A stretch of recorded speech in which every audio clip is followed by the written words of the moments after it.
Of course, COVID-19 itself is a non-military security threat that this country and indeed the world is facing. It's a threat to international peace and security.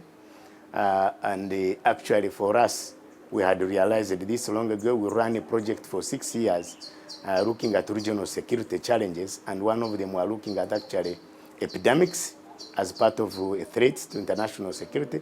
We are looking at climate change and all those. So it really has complicated security in this country and indeed across the world. First, it has decimated the economies.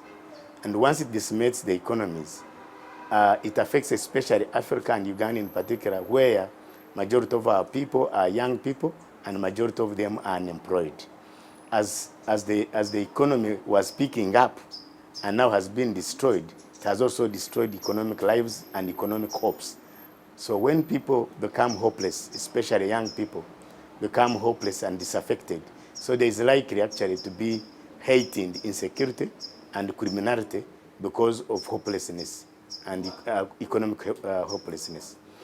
Secondly, what we have seen because of the curfews and the lockdowns, of course, there has been improved kind of security, no breaking and that kind of thing, simply because of the vigilance of the security forces.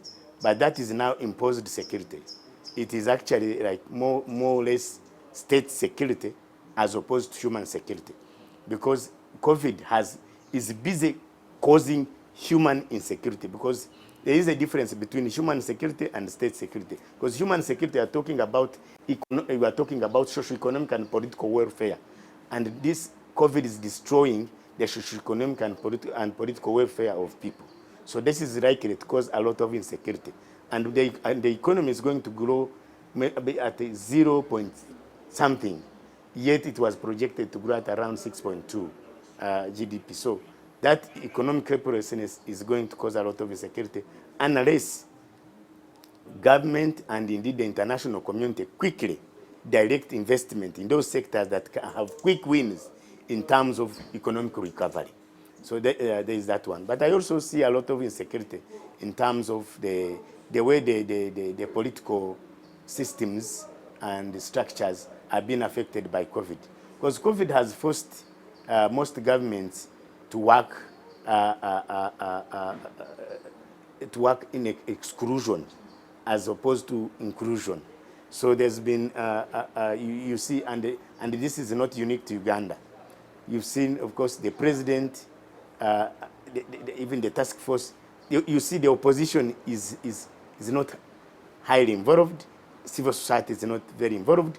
Yes, the media is there, but you are reporting about the numbers. We are not being critical on governance issues. So as governance shrinks, the democratic dividend continues to shrink, then that also can cause another form of insecurity.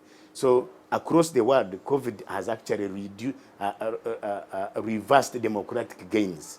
And that is why it is imperative now that leaders, in as much as possible, try to open up and broad base in terms of the responses to COVID.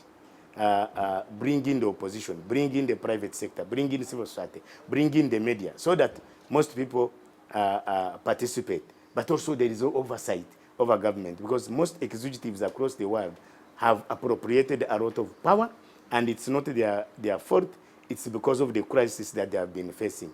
But now that we seem to be understanding and the levels of COVID are going down, it is imperative now to go back on the radar screen and say democracy actually is the answer to most of the problems that we face. So there's need for more political inclusion as opposed to political exclusion.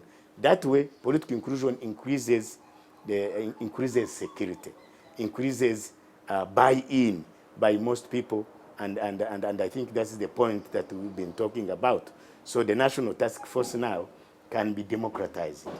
We could see a lot of opposition coming in. We could see parliament coming in. We could, not as a way of making money, but a way of becoming efficient and coming up with interventions that are very responsive, but also broad-based and effective.